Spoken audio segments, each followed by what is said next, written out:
This is an audio edition of a written piece from Mind Blown Psychology. Each episode is a standalone reflection, adapted for listening rather than reading. There's no required order and no expectation that you listen to anything else before or after this. Settle in and take what's useful. Why insight doesn't create change, and why that isn't your fault. Most people who come to psychology are already insightful. They know why they react the way they do. They can trace patterns back to childhood. They can explain their triggers in detail. And yet, nothing changes. They still freeze. They still overthink.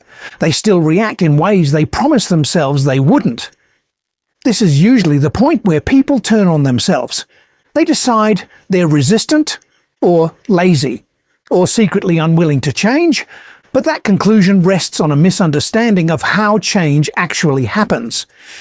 Insight lives in the thinking parts of the brain. Change happens much further downstream.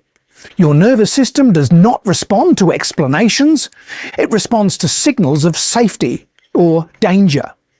You can understand perfectly why you panic in certain situations and still panic, because understanding does not equal safety. In fact, insight without regulation often makes things worse.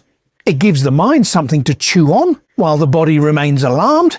This is why people can talk brilliantly about their trauma while still being completely hijacked by it in daily life. The system that learned the pattern is not the system listening to your reasoning now.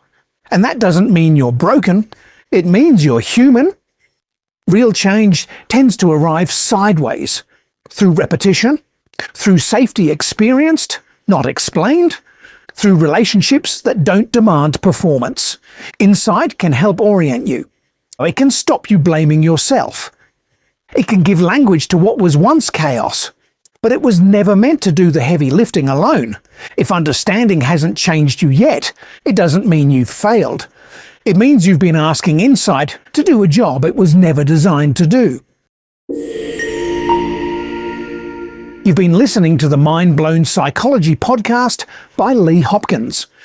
Written versions of many episodes appear across my books and essays under my name. You can find me on Amazon and at mindblownpsychology.com. Thanks for listening.